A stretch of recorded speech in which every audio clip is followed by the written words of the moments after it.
para empezar a desarrollar este momento de encuentro, poniendo el foco en el pensamiento lógico-matemático.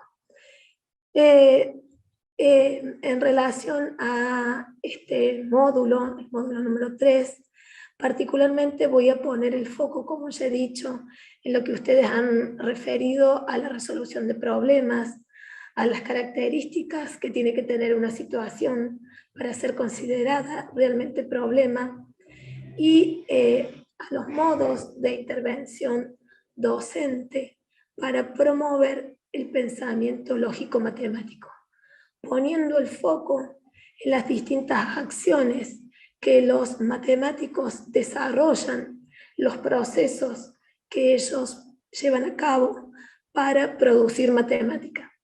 Son esas acciones, son esos procesos los que nosotros tenemos que promover en nuestros estudiantes desde los inicios de la escolaridad. Aclaro que el documento estaba inicialmente propuesto para la educación primaria, por eso todos los ejemplos se refieren a este nivel de la escolaridad.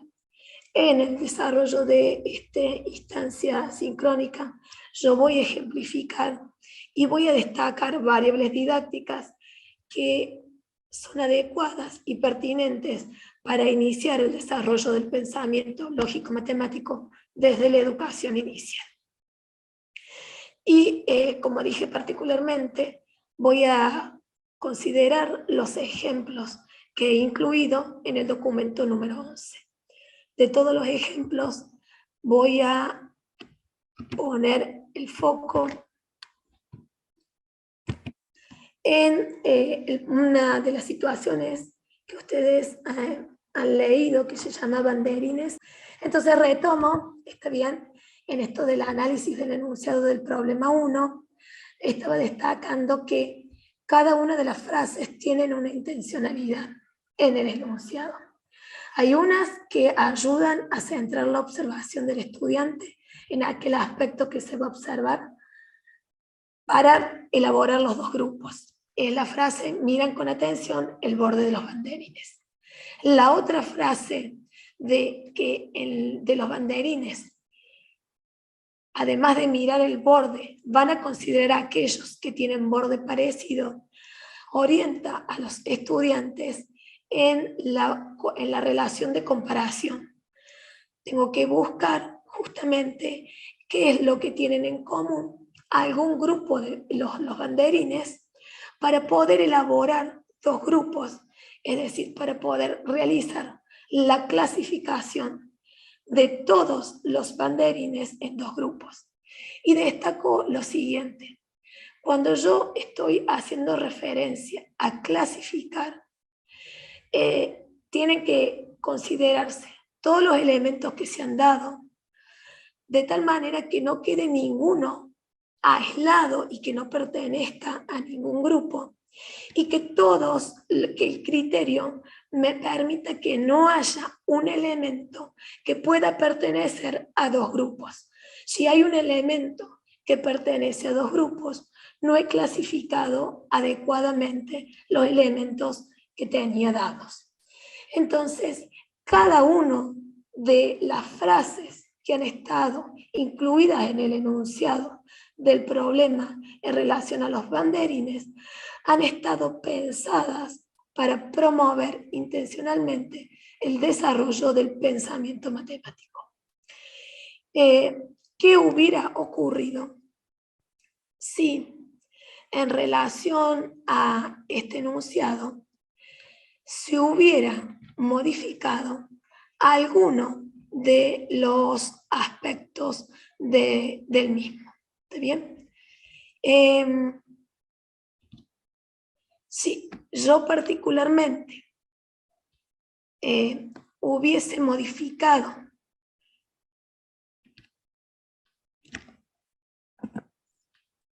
el enunciado de la siguiente manera: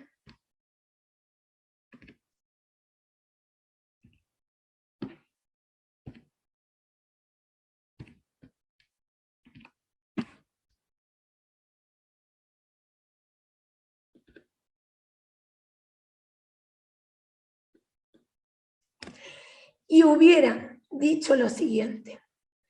Cambio el enunciado del problema 1 y pongo que Lucía y Matías arman 2 carteles para mostrar todos los banderines que venden.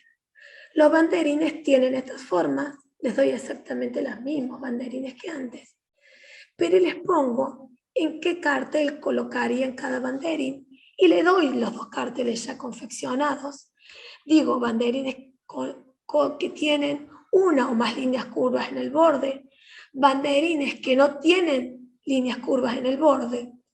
Lo que va a suceder es que yo voy a estar limitando las acciones que los estudiantes tienen que poner en acción y solamente voy a estar promoviendo la observación y la comparación de un enunciado, en este caso, por ejemplo, no tiene líneas bordes en el borde, con una figura dada de manera concreta.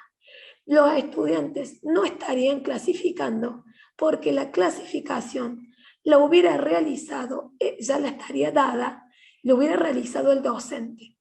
Entonces, esta variable didáctica hace que la riqueza de la situación ya no esté presente para desarrollar, para promover en los estudiantes la acción de comparación. Y entonces esta actividad se convertiría ya no en un problema, sino para muchos estudiantes en un ejercicio.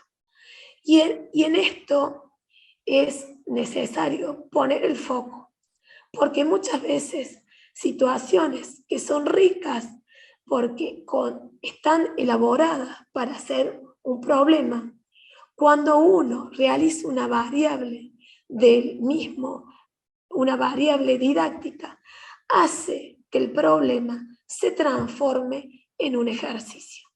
Y entonces, de la multiplicidad de respuestas que tenía el problema 1, porque había distintas formas de agrupar en 2 carteles, una era considerando si había en el borde curvas, líneas curvas o no, y otra forma de agrupar era considerando la cantidad de lados, sabiendo que los lados son rectos. Yo me tomo la licencia de decir que los curvos también son lados.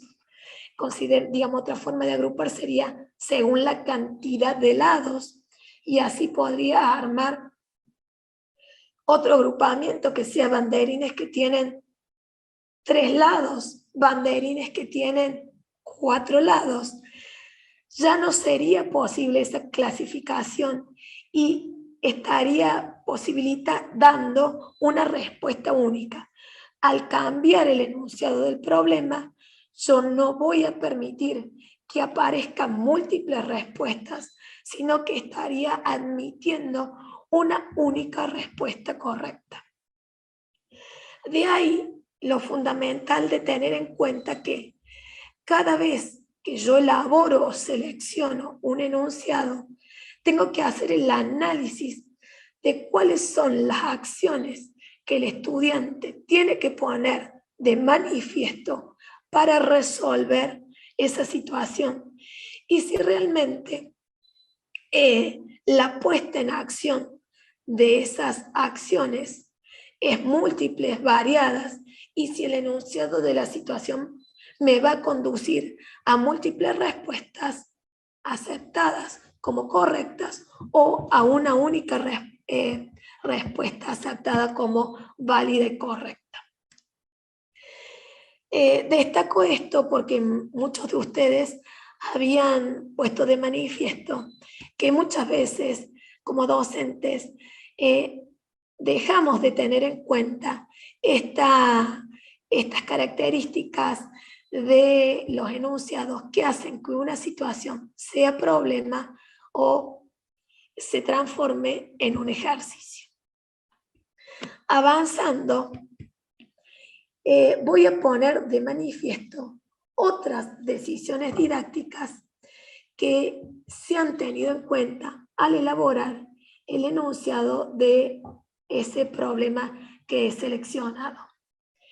Y en relación a eso tiene que ver con las aclaraciones que en el documento 11 están dados bajo el título Aclaración para él o la docente. Esas decisiones han sido que, bueno, los banderines sean presentados a los estudiantes de manera concreta. Este problema estaba pensado para estudiantes de segundo grado, todos realizados con el mismo material y del mismo color. ¿Para qué? Para que el foco de la atención no sea justamente sea el borde y no sea el material y el color.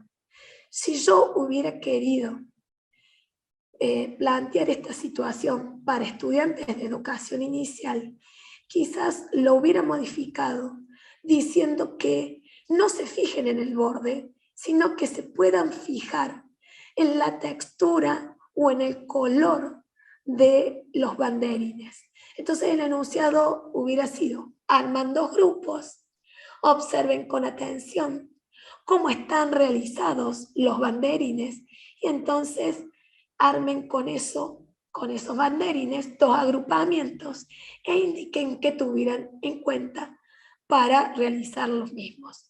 Podría haber presentado banderines hechos con goma eva y otros con cartulina, algunos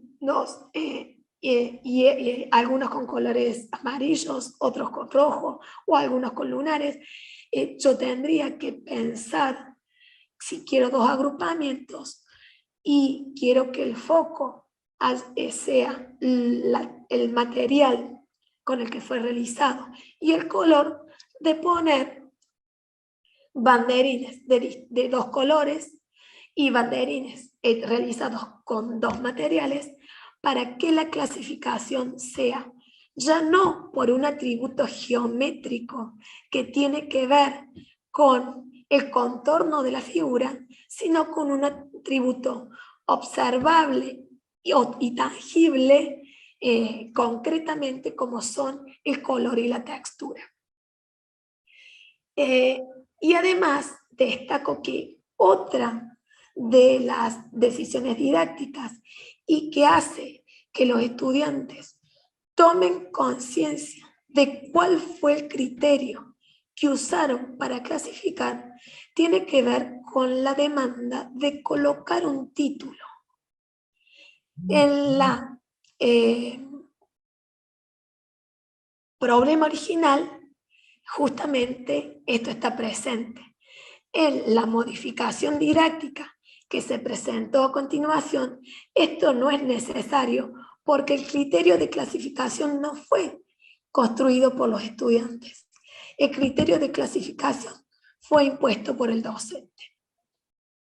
Entonces, destaco esto. Si yo quiero que el estudiante después pueda verbalizar el criterio con el que se realizó la clasificación, es necesario que previamente lo pueda discutir en grupos, en su grupo de trabajo pequeño, y lo pueda verbalizar en la escritura del título del cartel.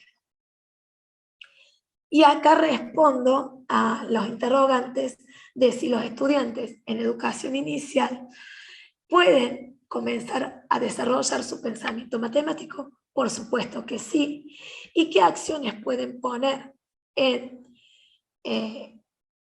valga la redundancia, en acción? Pueden ir desarrollando lo que es la observación, la comparación y la clasificación. Desde aspectos y de características de los objetos mucho más tangibles para los estudiantes de educación inicial que, por ejemplo, la consideración del borde. Ya la consideración del borde implica un mayor grado de abstracción. Por eso ha sido planteada esta actividad para estudiantes de segundo grado.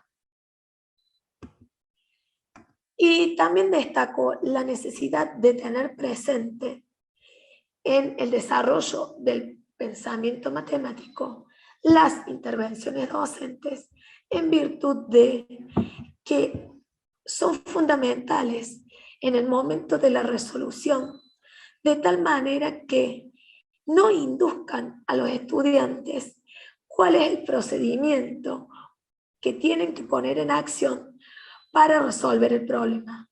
Si eso así sucediese, la situación ya deja de ser un problema y pasa a ser un ejercicio, porque el docente le está diciendo cuáles son los pasos, le está diciendo implícita o explícitamente cuáles son los pasos que debe realizar para resolver la situación. Y por ejemplo, destaco, está bien, que es necesario recordar para qué están observando los banderines. Y por eso es esta interrogante, que para qué están mirando con atención los banderines. Los están mirando porque después los van a separar en dos grupos. Para recordar que esta clasificación, esta separación en dos grupos, se va a realizar en función del borde, y para orientar esa observación, la descripción de cómo es el borde, el docente pregunta, ¿cómo es el borde de este banderín?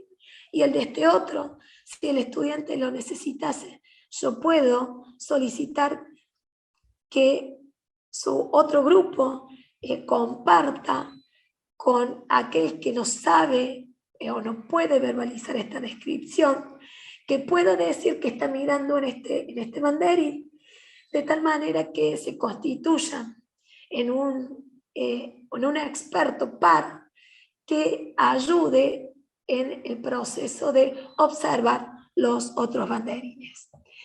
Es importante tener en cuenta que yo voy a realizar una clasificación en dos grupos. Por eso se le pregunta cuántos carteles van a armar.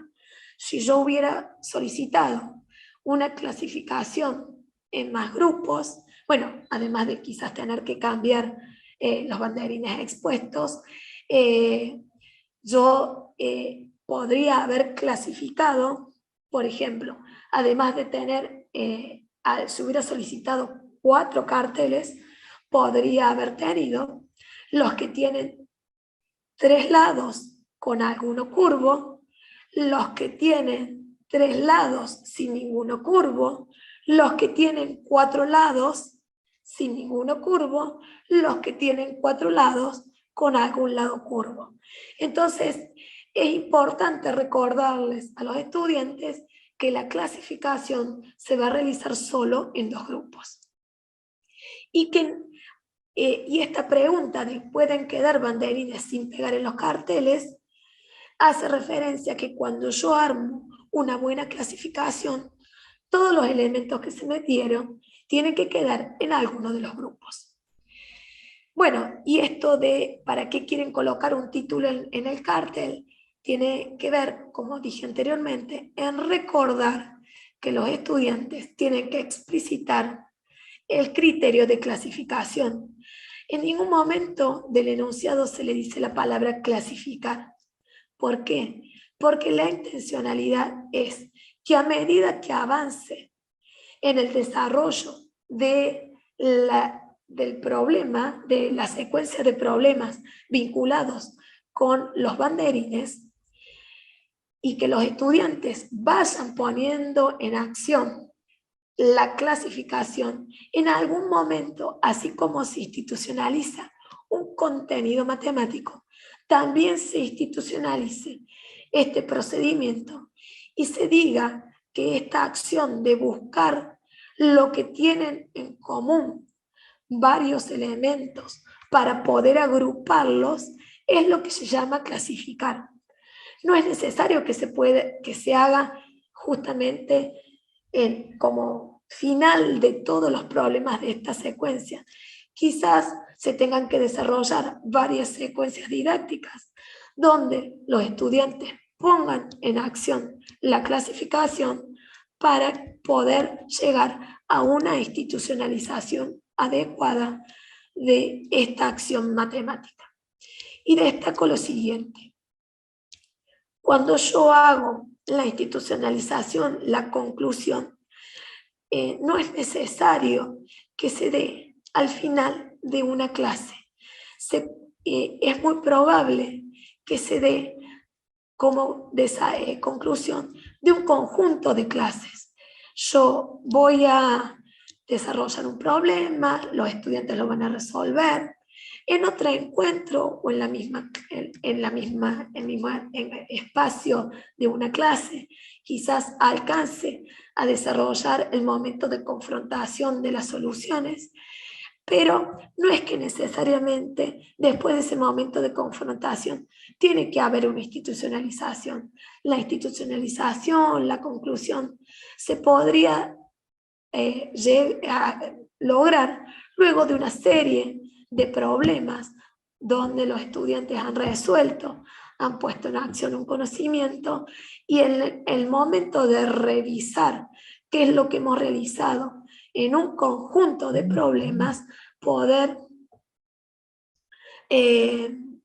institucionalizar.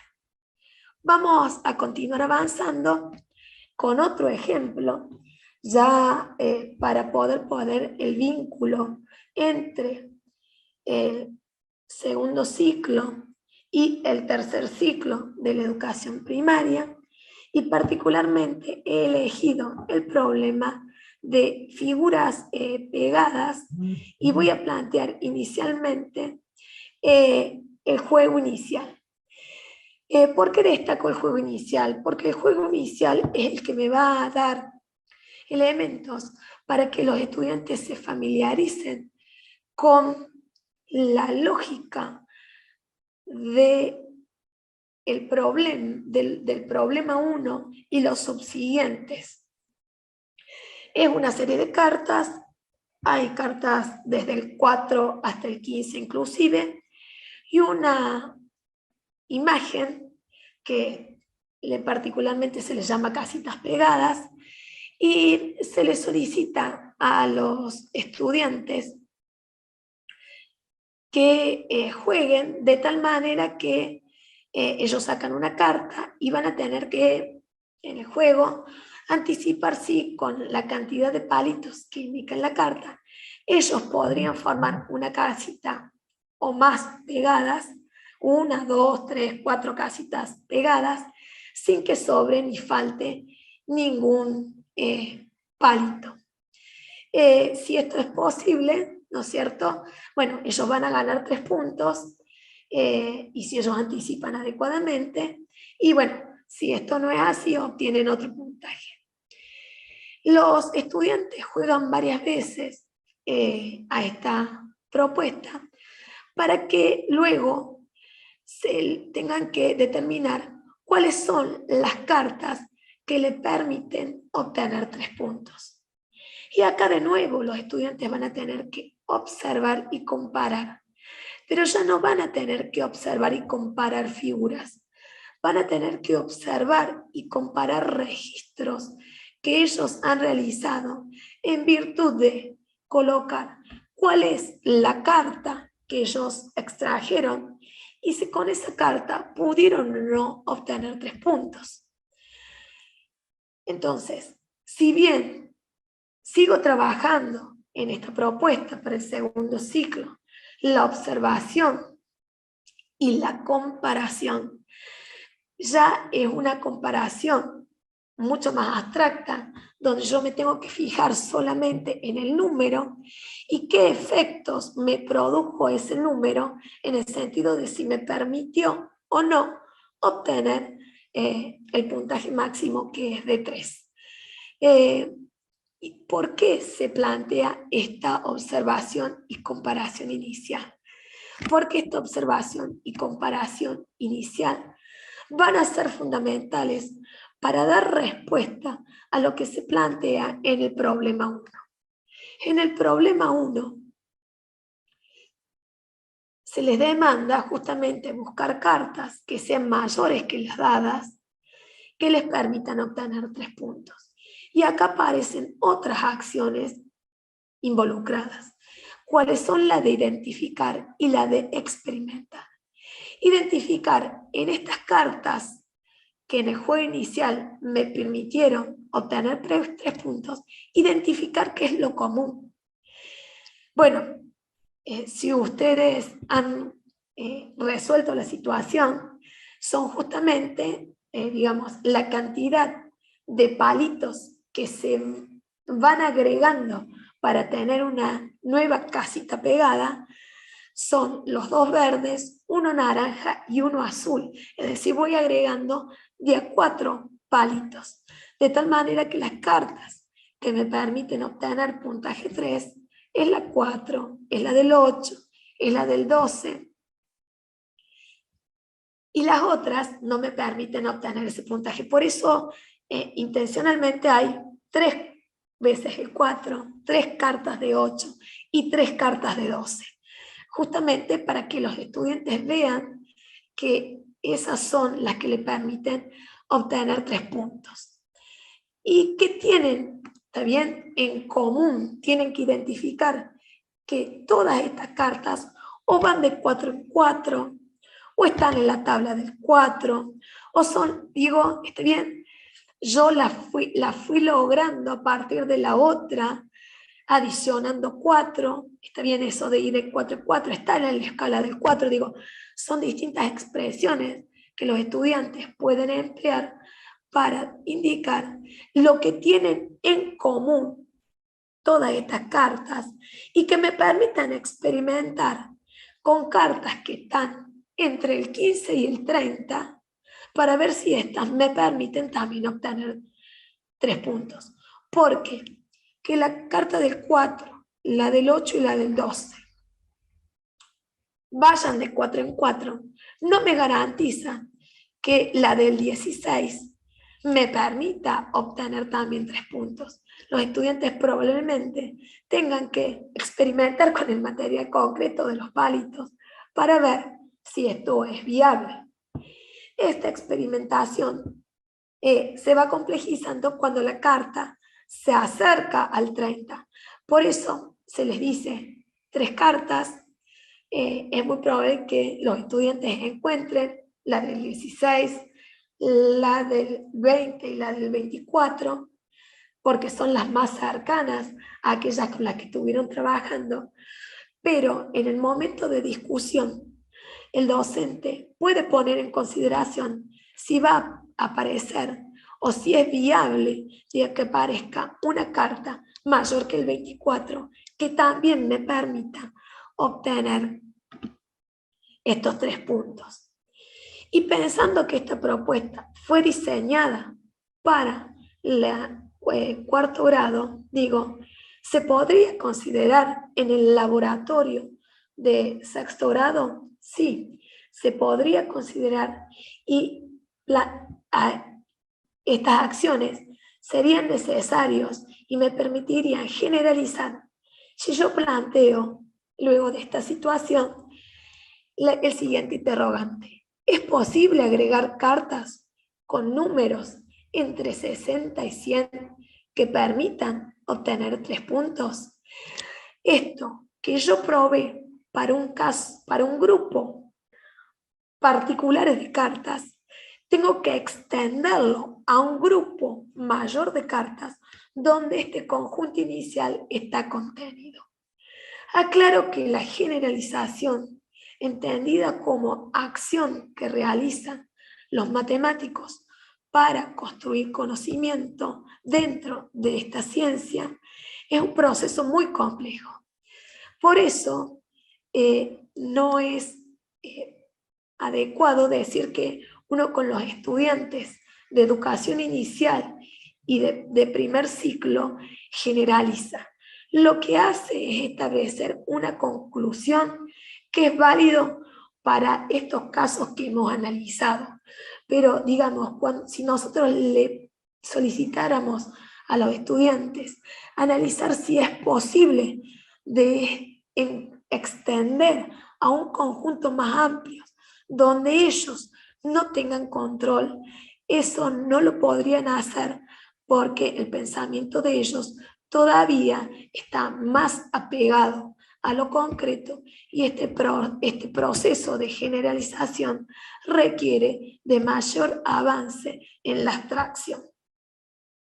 Entonces destaco que, aunque sean problemas que están propuestos para un ciclo, uno también los puede complejizar para que me permitan avanzar en otras acciones que hacen al desarrollo del pensamiento matemático. Y con esto trato de dar respuesta a una pregunta que decía que era algo paradójico, ¿no? Que si para resolver problemas hay que poner de manifiesto el pensamiento matemático, y además que el pensamiento matemático se enriquece al momento de resolver mayor cantidad de problemas. Destaco lo siguiente: todos los estudiantes, todos nacemos con la capacidad de resolver problemas. Si mi docente me presenta problemas de manera frecuente, vamos tomando conciencia de las acciones que ponemos en uso para resolver estos problemas, yo voy a estar desarrollando el pensamiento matemático. Mi manera de pensar matemáticamente se va a ir enriqueciendo, lo que me va a permitir abordar problemas más complejos, que a su vez van a enriquecer mi pensamiento matemático, de tal manera que el desarrollo del pensamiento matemático se va enriqueciendo a medida que resuelvo problemas. ¿Está bien? Digo, todos tenemos la capacidad de resolver problemas, pero esta capacidad, si yo no tengo ninguna persona adulta que me ayude a desarrollarla, se va a quedar en un estadio donde probablemente lo único que pueda hacer sea observar, relacionar y relacionar, digamos, mediante una comparación que me puede llevar a clasificar o a seriar. Puede ser que en algún momento logre identificar, pero estos procesos de generalización y los otros procesos más complejos de particularización son difíciles de ser alcanzados si el docente no me propone situaciones donde intencionalmente tengo que poner de manifiesto estas acciones. Destaco esto: no cualquier problema me permite poner de manifiesto todas las acciones. Entonces, yo como docente tengo que ser muy claro. Bueno, selecciono este problema. Si selecciono este problema, el estudiante va a poder observar, va a requerir que el estudiante observe, va a requerir que el estudiante clasifique, o va a requerir solamente que observe y opere, o va a requerir que generalice. Si yo quiero que generalice, ¿cuáles son las acciones que tiene que realizar previamente? ¿Este problema estará al alcance de todos? ¿Cómo puedo hacer yo para que en mi laboratorio, considerando las capacidades de cada uno, algunos estén en una instancia de trabajo poniendo de manifiesto algunas acciones y otros estén poniendo de manifiesto otras acciones quizás menos complejas o más complejas, y que este trabajo sea rico y nos pueda enriquecer lo que un grupo hace, el desarrollo que está haciendo otro grupo? Bueno, son cuestiones que uno tiene que reflexionar y reflexionar en el momento de la planificación y reflexionar en el momento de la gestión de la clase, de tal manera de que con mis intervenciones no sea que yo obture el desarrollo del pensamiento matemático porque le dije al estudiante cómo hacerlo. Y entonces, bueno, en estas reflexiones que ya he ido manifestando, también quiero responder a algunas consultas, sobre todo de docentes de educación inicial, que hacían referencia a el uso de un recurso que está muy presente en las aulas de educación inicial, que es el calendario. Y decían, bueno, usarlo todos los días, ¿es conveniente, no es conveniente? Bueno, a ver, ¿con qué intencionalidad uno plantea el uso del calendario? Yo estoy planteando el uso de ese recurso para resolver un problema o estoy planteando un ejercicio. Estoy planteando un problema que lleve a los estudiantes a observar, que lleve a los estudiantes a cuantificar, que lleve a los estudiantes a comparar, que lleve a quizás a clasificar. Porque digo, si yo lo uso todos los días, probablemente lo que esté planteando sean ejercicios rutinarios, carentes de sentido para el estudiante, y entonces con esa actividad yo no estoy promoviendo el desarrollo del pensamiento matemático. Distinto es si uso el calendario con el sentido social, que se emplea el calendario para marcar fechas importantes, y en este marcar fechas importantes podría ser pensando en los acontecimientos de la próxima semana, bueno, las fechas en las que se conmemora la fundación de la ciudad de Córdoba, la independencia de nuestro país. Y entonces, si se va a haber una fiesta para recordar estos eventos tan importantes en la historia de nuestra ciudad y de nuestro país, bueno, ahí tenga sentido problematizar.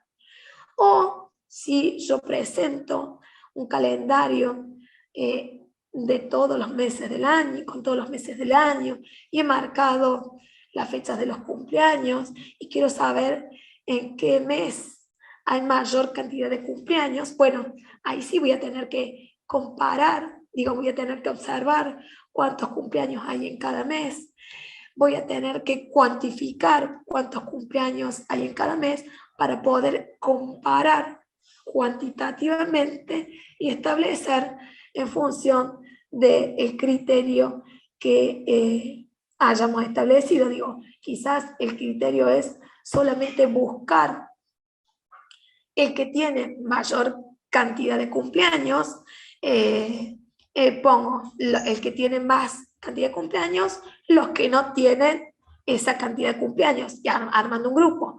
O quizás quiera clasificar en función de la cantidad de cumpleaños que hay en cada mes, y bueno, aparecerán 2, 3, 4 grupos en función de los registros que hayamos obtenidos en ese calendario. Destaco esto porque varios de ustedes, que sobre todo docentes de educación inicial y de primer ciclo de la educación primaria, habían puesto de manifiesto.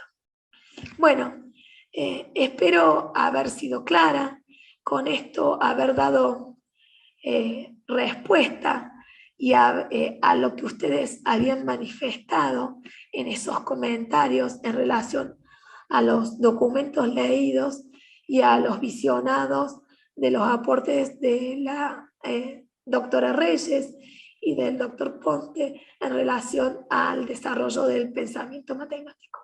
Bueno, quedo a la espera de sus interrogantes. Disculpen los inconvenientes técnicos, para continuar con este momento de conversatorio, de webinario.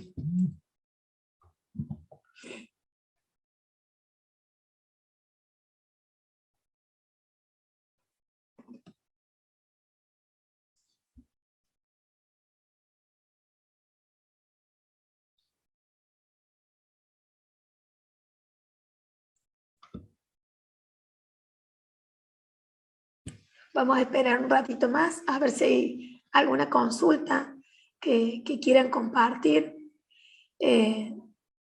Destaco esto: siempre una situación problemática se puede transformar en la implementación en el aula en un ejercicio si mis intervenciones docentes no son las adecuadas. Si en el momento de resolución yo indico al estudiante cuál es la acción, cuál es el procedimiento que tiene que seguir. De igual manera, un ejercicio que aparece en un libro de didáctica o un ejercicio que aparece en un libro de texto se puede transformar en un buen problema si yo tomo la idea y hago las modificaciones pertinentes para que ese enunciado problematice al estudiante. Si yo saco algunas de las informaciones que allí está presente, de tal manera que el estudiante tenga que buscar la información. Si yo saco una consideración que me lleve a múltiples respuestas. Entonces, si bien uno dice, bueno, este libro de texto solo plantea ejercicios, bueno, uno los puede tomar en consideración y hacerles una variable didáctica para que realmente se constituyan en un problema. Y destaco la necesidad de siempre preguntarse al momento de seleccionar los problemas si uno está posibilitando que el estudiante realice más de una acción que promuevan su pensamiento matemático. Y si a lo largo de una serie de clases el estudiante siempre va a poner en acción la misma forma de pensar matemáticamente, no voy a estar promoviendo el desarrollo de su pensamiento matemático. Si yo durante 2 meses, 3 meses, lo único que el estudiante tiene que hacer es observar y operar, o observar y comparar, no le voy a estar enriqueciendo ni promoviendo distintos modos de pensamiento matemático, y entonces se va a quedar con estas acciones, y es probable que ante una situación que requiere poner ante un problema, que requiere poner en acción una forma, un proceso de matemático diferente, los estudiantes no logren hacerlo.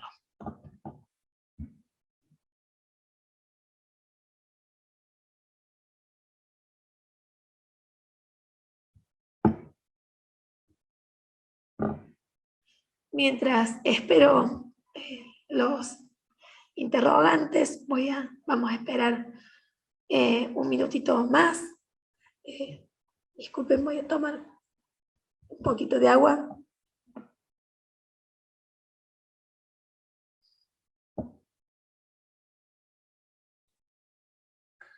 Bueno, si ustedes tienen algún interrogante más, aquellos que son muy puntuales, está bien, vamos a tomar las referencias. Yo se las voy a responder de manera personal a cada uno de ustedes, y pueden escribir por mail, quizás hacen una relectura del documento 11 en función de los aportes que hemos hecho en este webinario. Se las estaré respondiendo con muchísimo gusto. Muchas gracias por estar aquí presente, por compartir este momento, y en este ciclo de capacitación los invitamos a aquellos que se hayan inscrito al módulo 3 para participar del webinario que se va a desarrollar el próximo martes en el horario también, creo, de las 18 horas. Entonces, bueno, muchísimas gracias a todos por estar aquí. Les pido disculpas por el inconveniente técnico inicial, suele suceder. Y bueno, la verdad que muchas gracias por dedicarme este tiempo de un viernes. Muy buen fin de semana, descansen, y espero que las ideas desarrolladas en esta instancia les sirvan para pensar las instancias de taller y laboratorio para promover el desarrollo del pensamiento matemático, y a las docentes de educación inicial para repensar qué prácticas que se desarrollan en las aulas, en las salas de nuestros jardines, están ayudando y están colaborando en que nuestros estudiantes piensen matemáticamente las situaciones que les presentamos. Muchísimas gracias.